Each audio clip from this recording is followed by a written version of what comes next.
Ainda no tema da saúde, até porque o assunto desperta muito interesse por parte de quem nos ouve, nos assiste.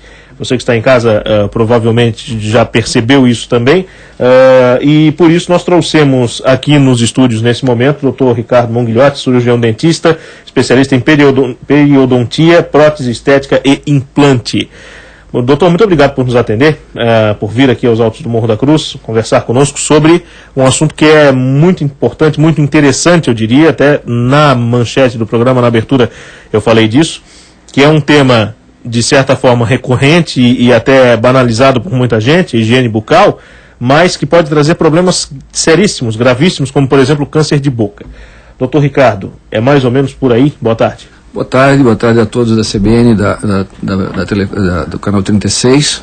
Realmente, esse tópico é muito importante, ressaltar para a população que a higiene bucal é fundamental, porque a boca é a porta de entrada do organismo e realmente nós convivemos com muitas bactérias, milhares de bactérias na nossa cavidade bucal. Então é importantíssimo o paciente entender, né, a população entender que a higiene bucal é muito importante para a prevenção de uma série de doenças, desde uma simples gengivite, né, uma inflamação das gengivas, até um câncer bucal, uma doença cardíaca à distância. Como que a falta da higiene pode gerar esse tipo de problema? Então é assim, o nosso organismo ele convive com milhares de bactérias que são importantes para a gente. As bactérias são fundamentais para a nossa sobrevivência, porque elas vivem em simbiose com a gente, elas vivem ali ajudando a gente na digestão, né, para uma série de outras coisas importantes para a gente. Mas também, quando há um desequilíbrio no nosso meio bucal, por exemplo, a gente começa a ter problemas nos dentes, perde alguns dentes, restaurações que não são recuperadas, gengivas inflamadas, isso começa a criar um excesso maior de bactérias naquela região e começa a haver um desequilíbrio, né, do organismo. Que desequilíbrio é esse? As bactérias começam a vencer a disputa com as nossas defesas. A partir desse momento, começa a haver esse desequilíbrio e começa a gerar problemas. Inicialmente, problemas menores, como é o caso de uma gengivite, que é aquela inflamação na gengiva superficialmente, e começa a avançar para os tecidos mais profundos, como a parte óssea, né, e por aí para frente. Vocês pegam nos consultórios muitos pacientes que acham que fazem uma boa higiene e na verdade pecam em um problema ou outro e acaba tendo uma higiene prejudicada? Sem dúvida, isso é o que acontece muito. Tem pacientes que chega a ser até engraçado, que eles chegam para a gente dizendo: doutor, eu escovo tanto que chega a sangrar minha gengiva. Isso é uma coisa que isso vem de muito tempo, de longa data. Primeiro, a força na escovação não quer dizer que está higienizando bem. O paciente ele tem que saber o seguinte: a partir do momento que a gengiva está sangrando, ele está com um problema. Porque a gengiva, quando ela está sendo escovada, quando está sendo usado o fio dental, quando a língua está sendo aplicado o raspador de língua, ele não pode sangrar, ela não pode sangrar. O sangramento é sinal de problema. Então, quando o paciente chega a esse ponto de, com a escovação, com o uso do fio dental, existir o sangramento, é porque ele já está com o problema, né? Então ele já deixou anteriormente de fazer uma higienização correta, né, às vezes por falta de orientação, né, e por desconhecimento, certo? E aí começou a gerar todos aqueles problemas de acúmulo excessivo de placa, essa placa, aquela massinha que fica sobre o dente, aquilo ali que leva a todos os problemas, porque aquilo ali dentro daquela massinha que fica sobre os dentes, existe muita bactéria que causa problema ao dente. Inicialmente pode dar cárie, né, pode desmineralizar o esmalte e também pode criar problemas na gengiva, que aí gera o sangramento. O mau hálito é característico e resultado apenas de uma má escovação, má higiene? Exatamente. O mau hálito, claro que existe uma porcentagem pequena de que o mau hálito seja de outras áreas que não seja a boca.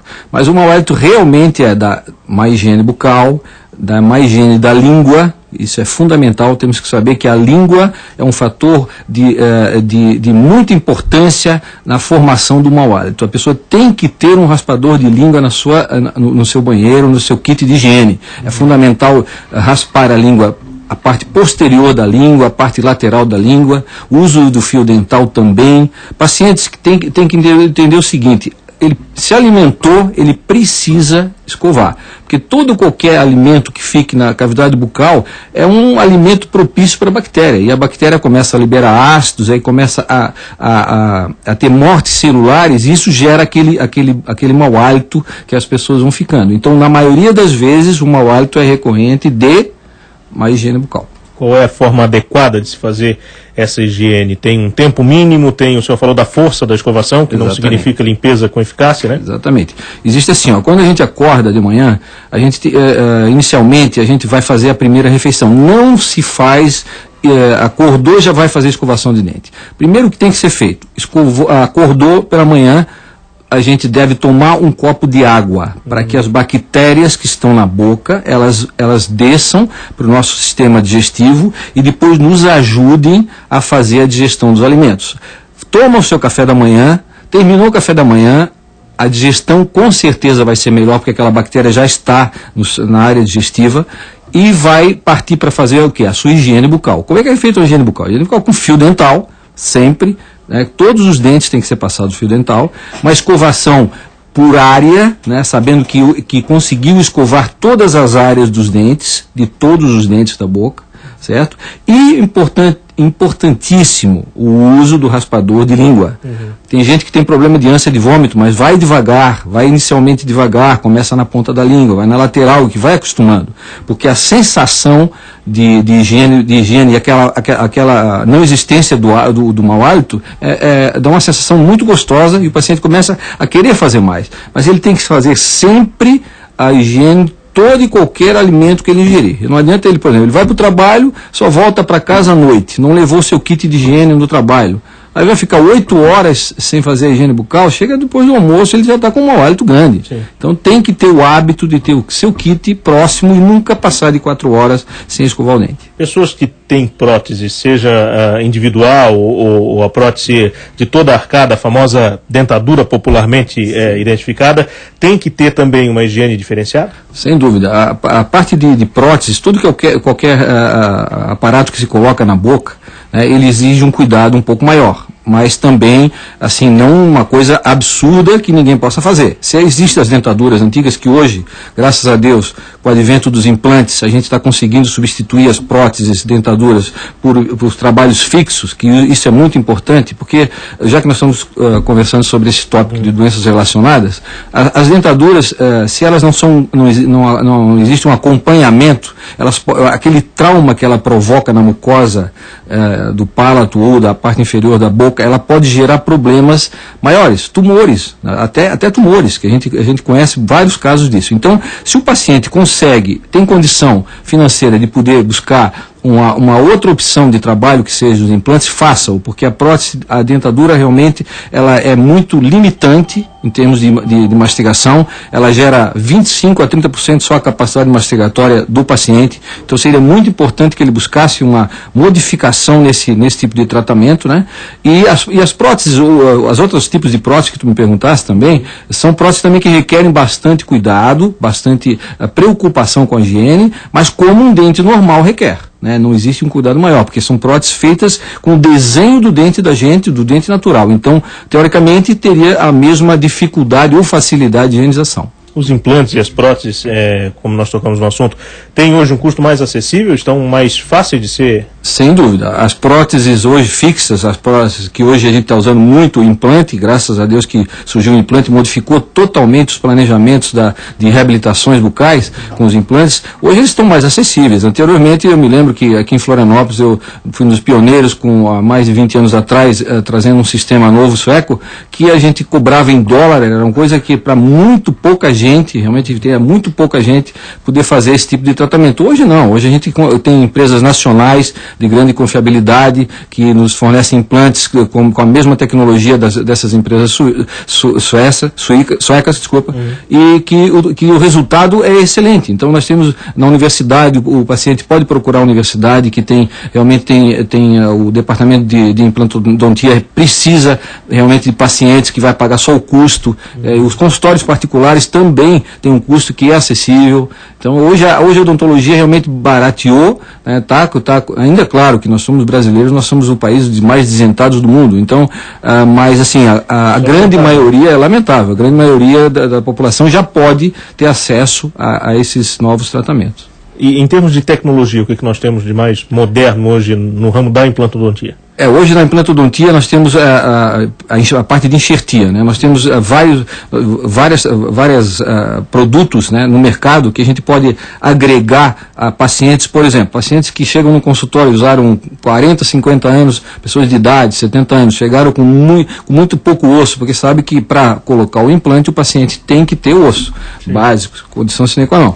Então, se ele não tem, nós temos hoje produtos no mercado, né, estimuladores ósseos, estimuladores de crescimento, agora com o advindo aí de uma série de produtos que está chegando com mais facilidade no mercado brasileiro, que a gente faz enxertias ósseas com bastante segurança, com confiabilidade. Isso veio nos facilitar e nos ajudar na colocação de implantes de pacientes que a gente não tinha condição anteriormente de colocar.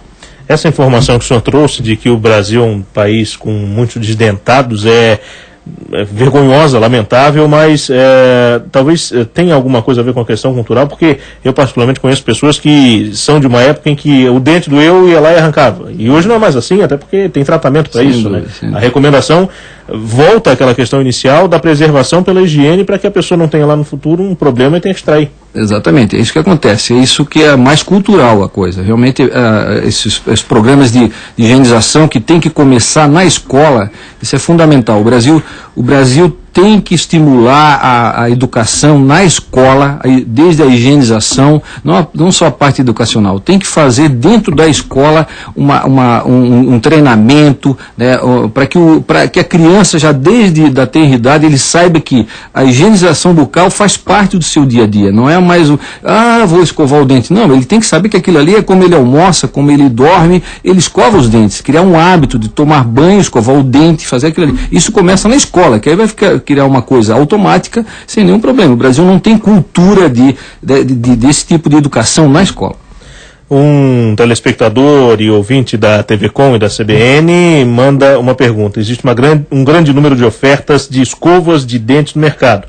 Como escolher a que melhor funciona? Até porque a grande maioria, se não todas, tem propagandas comerciais na televisão com assinatura de dentistas, o que a gente também não sabe se é verdadeiro ou não, mas qual é a recomendação e como escolher uma boa escova eficiente? Então, a primeira coisa importante que a pessoa tem que entender é o seguinte: não precisa preço, né?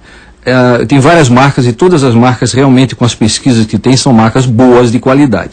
O que o ouvinte tem que se preocupar é o seguinte: ele tem que pegar a escova e testar se ela é macia ou ultra macia. Ele não pode escovar o dente com uma escova que seja média ou dura, porque vai gerar trauma na gengiva. Então não precisa força e não precisa dureza da escova. Ele pode chegar no supermercado que ele próximo à sua casa, chegar e escolher qualquer marca, até pelo preço inferior, mas teste a qualidade das cerdas. Ela tem que ser macia, certo? Se ele comprou escrito macia e chegou em casa e realmente ela não está adequada, está machucando a gengiva, procure trocar por uma outra escova, porque a escova não pode machucar a gengiva. Ela tem que ser para limpeza da gengiva sem força, certo? Palavras do Dr. Ricardo Mongliotti, cirurgião dentista especialista em periodontia, prótese estética e implante, que nos atendeu aqui na CBN e na TV Com na tarde dessa sexta-feira. Doutor, muito obrigado pela sua atenção aqui conosco, pela vinda aos estúdios. Uma boa tarde. Eu que agradeço. Um abraço a todos.